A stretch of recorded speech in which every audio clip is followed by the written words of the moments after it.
Première des choses, ce qui marque l'ensemble des filières agricoles alimentaires internationales, et c'est pas que international, c'est au sens aussi où celles qui ont lieu chez nous et qui sont liées à la plupart des produits qu'on consomme, sauf quand on achète en direct ou sur des circuits courts en AMAP. Mais pour tout le reste, l'ensemble du marché international est très marqué par un fort taux de concentration qu'on représente souvent à gauche. Donc ça, c'est issu, toute cette première partie d'une étude qui s'appelle Qui a le pouvoir, qui est disponible sur notre site. Tout ce que je vous montre est disponible sur notre site internet du Basique.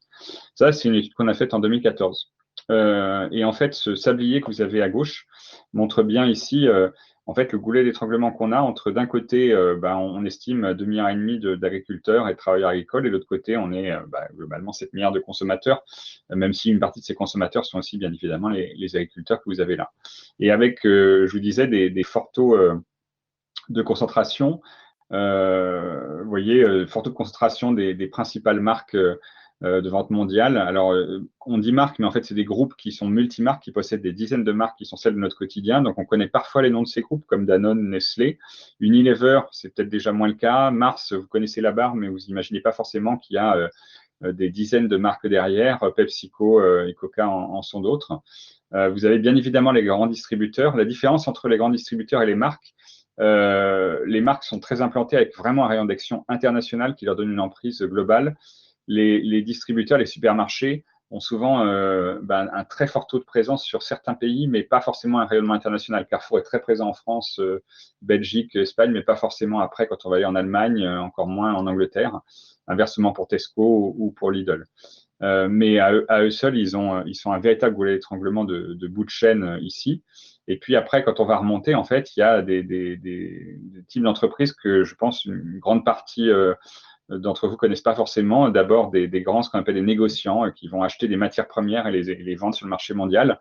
Les quatre que vous voyez là, on les appelle souvent ABCD. Ils représentent à eux seuls de 40 à 50% de tous les flux de marchandises agricoles qui sont vendus dans le monde. Et puis, on a un goulet d'étranglement massif en amont sur tout ce qui est la combinaison pesticides, engrais, machinisme agricole et puis les semences, où on a parmi ces entreprises, Bayer, Syngenta, BASF, des entreprises qui, pour le coup, on en a peut-être, on a 7 ou 8 qui, à elles seules, vont truster presque les 3/4 de tout le marché de ce qui va être avant les agriculteurs, et qui vont leur amener un certain nombre les éléments clés, notamment pour les agriculteurs qui sont dans l'agriculture moderne, pour pouvoir faire leur production. Donc, on est véritablement face à ces nœuds de pouvoir.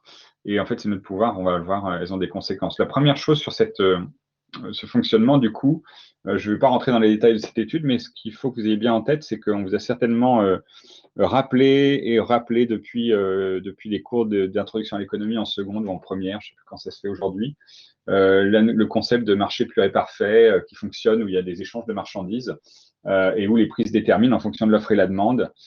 En fait, ce qui n'est pas dit, c'est que, enfin, pas dit, pas de manière suffisamment claire, c'est la chose suivante, c'est que ce fonctionnement, il n'existe qu'à certaines conditions, que toutes les entreprises ont la même taille, qu'elles ont toutes le même accès au marché, que nous, en tant que consommateurs, on peut librement choisir entre toutes ces entreprises et qu'on ait toute connaissance sur tout ce qui se passe à tout moment. Eh ben, c'est pas le cas. Donc, en fait, le marché ne fonctionne quasiment jamais comme ça. Et donc, toutes les autres théories, tous les autres jolis calculs, les courbes, offre-demande qu'on vous fait après derrière, sont de la pure théorie, comme on fait de la physique avec un pendule, mais ça passe pas le filtre de la réalité. La réalité, c'est ce que vous avez là. C'est que vous avez des relations dans la chaîne. Je vais vous montrer 4 exemples qui sont, vous voyez, suivant les différentes couleurs, je vais vous expliquer à quoi ça correspond.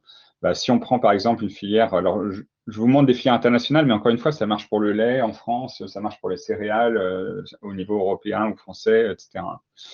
Mais si on prend la banane, en fait, on va avoir plutôt une grande concurrence entre quelques très gros acteurs au niveau des supermarchés et des mûrisseurs. Mais après, derrière, en fait, le modèle historique, je ne rentre pas dans le détail, mais c'est un modèle avec ce qu'on appelle hiérarchique, parce que en fait, c'est les mêmes entreprises qui possédaient les bateaux, les entrepôts, la capacité de faire mûrir la banane pour qu'elle devienne jaune chez nous, mais aussi les plantations, avec des travailleurs qui travaillaient pour eux. Donc, tout intégré, c'est pour ça que vous avez la flèche noire. Donc, ce n'est pas du tout un marché d'offre et de demande. C'est complètement captif, historiquement, avec les grands acteurs que vous voyez en bas, qui sont assez différents, qui étaient assez différents maillons. Encore une fois, c'est une filière qui bouge, mais je ne rentre pas dans les détails.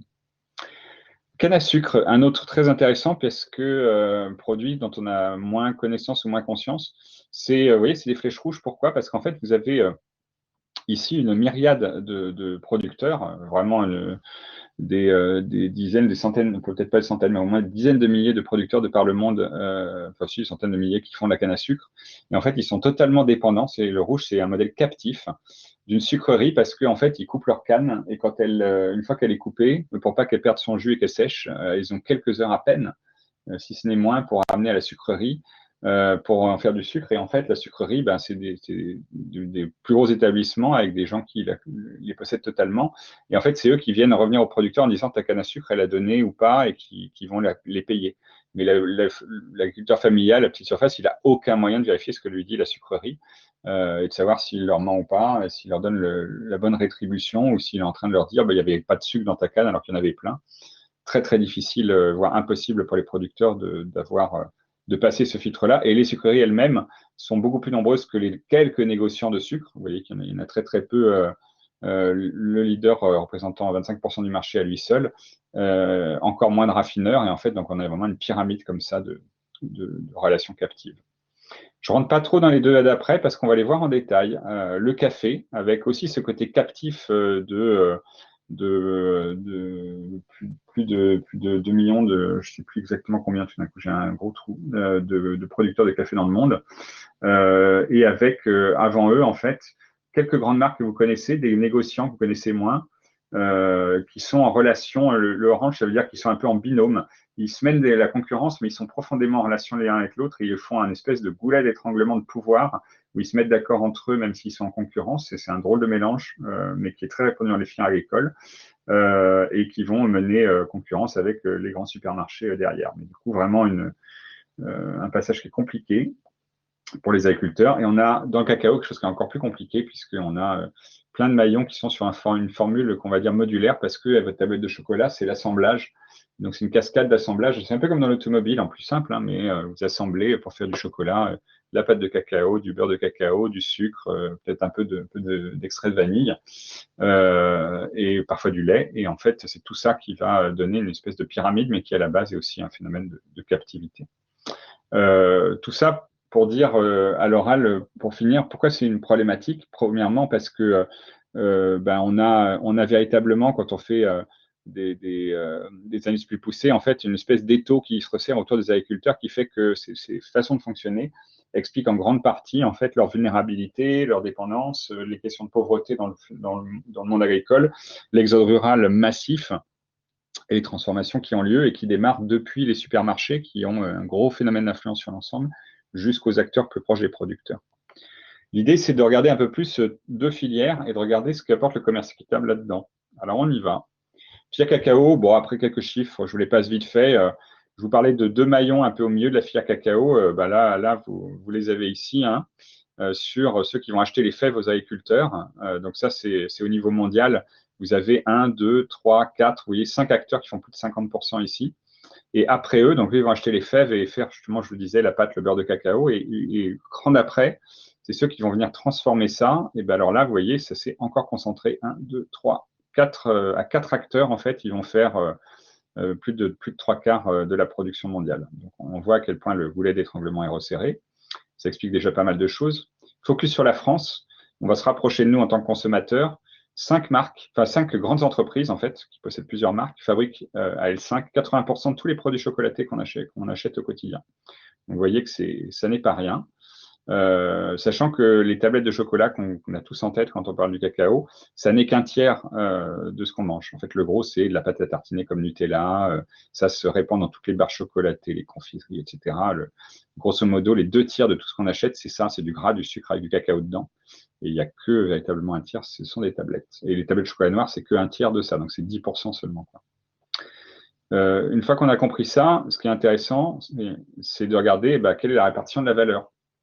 C'était un peu sur mes diagrammes précédents, là c'est assez clair, hein, vous voyez, sur une tablette en moyenne. Alors je vais revenir un peu parce qu'on a fait des estimations plus récentes, mais vous voyez que les producteurs sont portions congrues par rapport aux 3 autres grands maillons supermarchés, nos grandes marques, et puis ceux qui sont les industriels du secteur, quoi.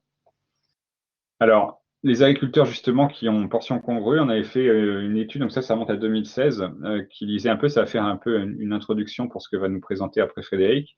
Quelques ordres de grandeur, alors ça remonte à 2015, vous voyez, mais la situation, on a mis un peu à jour, on est à peu près dans les mêmes ordres de grandeur aujourd'hui, ça s'est un peu amélioré, mais pas beaucoup. On avait regardé quel est le revenu annuel moyen par personne dans les familles de producteurs. Sachant que du coup, on a plus de, enfin, on a environ 1 million de producteurs, je crois, si je me souviens bien, d'agriculteurs familiaux en Côte d'Ivoire, qui est le principal pays. Pourquoi on a focalisé là-dessus? Parce que c'est le premier pays producteur au monde de cacao. Vous voyez, on estime un revenu autour de 329 euros par an.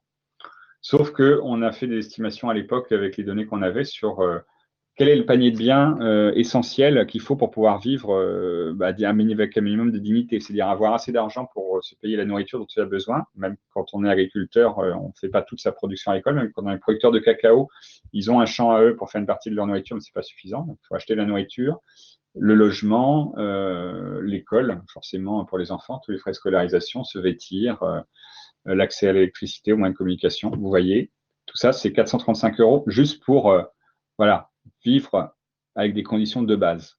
Donc, on est clairement en dessous et on est même sur des taux qui sont très forts d'être sous le seuil de pauvreté. Donc, on a un vrai coincement fondamental qui explique beaucoup de choses à l'œuvre aujourd'hui.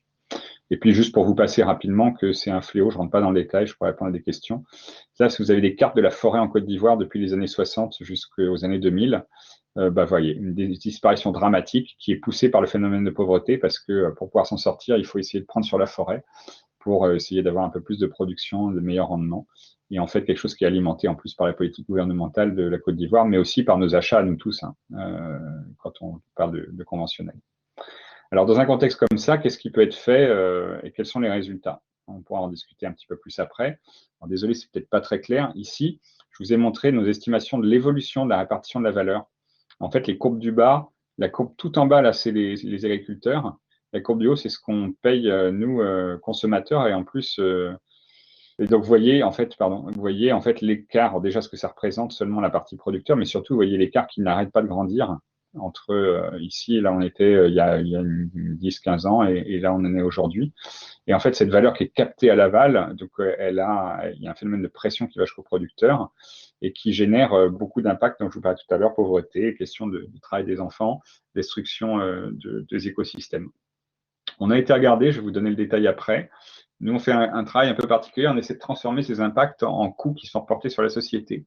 Quel est l'argent selon les trébuchants qu'on est en train de mettre en œuvre régulièrement pour essayer d'encaisser le choc de ces impacts négatifs. Et en fait, on voit que dans la filière conventionnelle, le 80% que vous avez là, ça veut dire que pour 100 euros de vente de cacao par la Côte d'Ivoire, il y a 80 euros sur le marché classique conventionnel de coûts cachés. Donc, ça veut dire que en fait, c'est quasiment à perte totale. C'est que tout l'argent qui est généré, il repart en argent pour essayer d'encaisser le choc de la pauvreté, de la déscolarisation et de l'environnement. Là, on a regardé deux choses. Je vous parlais tout à l'heure des labels, je pourrais répondre à des questions. Rainforest et Oots, qu'est-ce qui change là-dedans?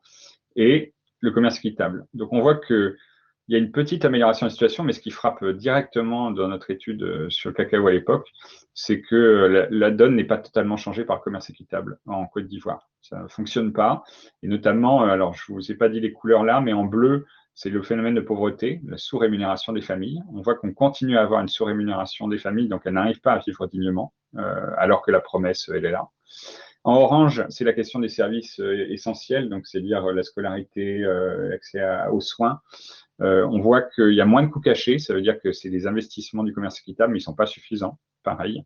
Le travail des enfants, il y a encore des choses qui ne vont pas, puisque c'est des questions de mise en danger. Ce n'est pas tant que les enfants ne vont pas à l'école, c'est la mise en danger de leurs conditions, et puis d'autres enjeux plus environnementaux qui se rajoutent.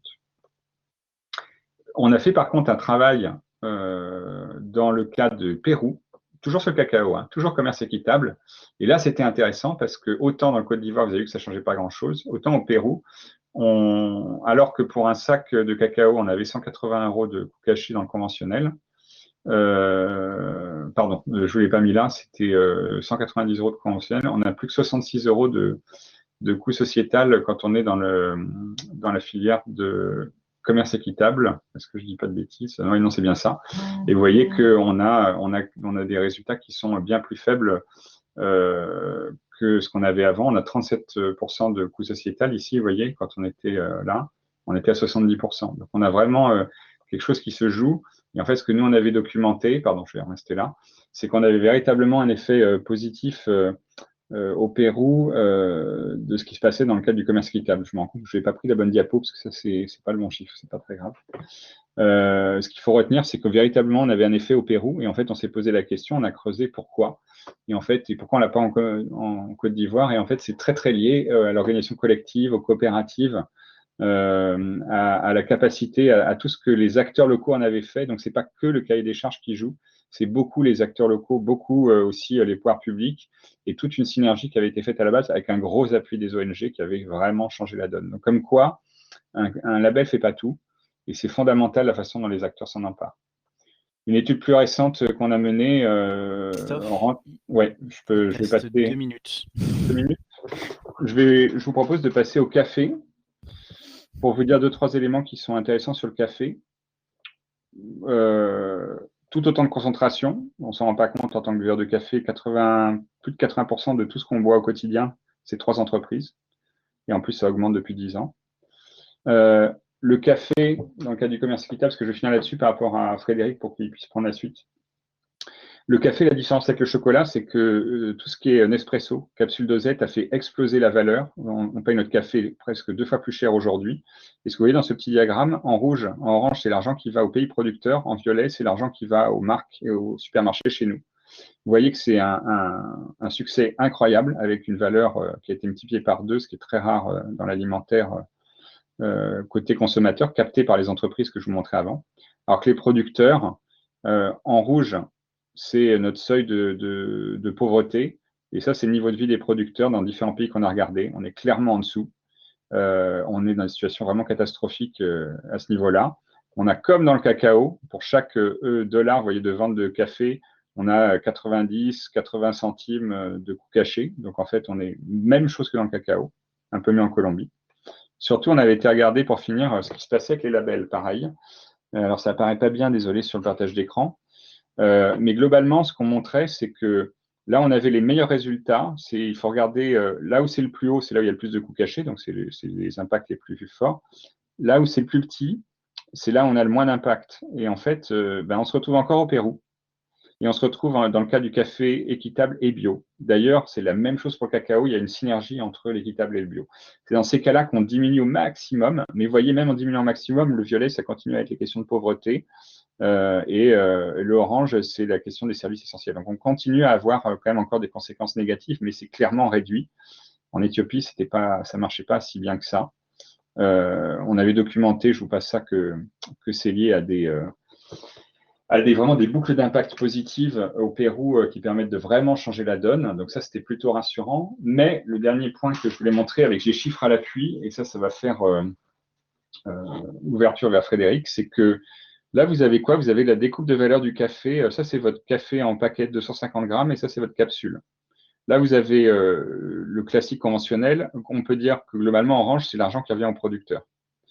Ici, là, vous allez avoir le commerce équitable au milieu et commerce équitable et bio ici. Donc, vous voyez, vous avez l'orange qui est sacrément meilleur et surtout, vous avez au-dessus ce qui va à la coopérative qui lui permet d'investir et qui fait toute la différence dans le cas du Pérou. Donc, vous voyez, alors que là, c'est capté par un privé au détriment des agriculteurs. Donc, l'orange augmente et en plus, il y a le gris qui vient se rajouter. Ça, c'est votre café classique. Sauf que, je vous montre à droite, la répartition de la valeur quand vous achetez une capsule, que ce soit Nespresso. Alors, Nespresso ne fait pas tout le commerce équitable, mais d'autres capsules en supermarché. Et bien, vous voyez l'orange? Et ça, c'est le conventionnel et ça, c'est l'équitable. Donc, on ne change pas du tout, mais absolument pas la donne de ce qui se passe sur cette création de valeur. C'est-à-dire qu'on apporte un peu plus de rémunération aux agriculteurs, mais ce n'est pas de nature à vraiment inverser ce qui se passe aujourd'hui. Et en conclusion, en fait, de ça, c'était juste pour vous dire que on a la même chose en France. On a regardé le lait et les légumineuses, mais ce que je vous mets là, c'est des choses qui sont valables en France et qui sont valables dans le café que je vous montrais ailleurs. En fait, on a vraiment un effet transformatif du commerce équitable à deux séries de conditions. Il faut qu'il y ait des conditions minimales qui soient véritablement suffisantes, notamment en termes de prix. Frédéric va en reparler plus en détail que moi. En termes aussi de primes de commerce équitable qui se rajoutent, en termes d'organisation collective. Donc là, on est déjà à la lisière du cahier des charges parce que si il n'y a pas une véritable force sociale à la base des agriculteurs pour se mettre ensemble, il n'y a pas la capacité d'avoir un autre rapport de force dans la chaîne, ou en tout cas une autre relation. Mais surtout, c'est ce qui nous revient des 3 études qu'on a menées en France, café sur cacao, il faut toute une chaîne qui fonctionne différemment. Quand on a des cas qui ne sont pas systématiques, de choses très positives, où on change même la donne au niveau, pas sur les capsules de café, là c'est encore aujourd'hui, mais on change la donne sur la répartition de la valeur. Mais c'est quand on a des acteurs qui sont en relation, en confiance, qui travaillent, qui construisent les prix autrement, qui acceptent de se dire combien il faut pour que chacun gagne sa vie correctement. Et c'est de ça que je vais déduire le prix au consommateur, et non pas je veux gagner le maximum de profit et puis je repousse le problème en amont à mon fournisseur et lui-même à son fournisseur jusqu'à l'agriculteur qui paie les pots cassés. Donc il y a vraiment quelque chose d'assez fondamental. On pourra rentrer en détail dans les questions sur comment on fait ça. Il y a des pistes, mais aujourd'hui, en fait, ce sont des cas particuliers qui demandent à être généralisés. C'est peut-être en fait l'ouverture vers une discussion d'une nouvelle génération d'approches au commerce équitable qui aille au-delà de tout ce qui a été développé historiquement.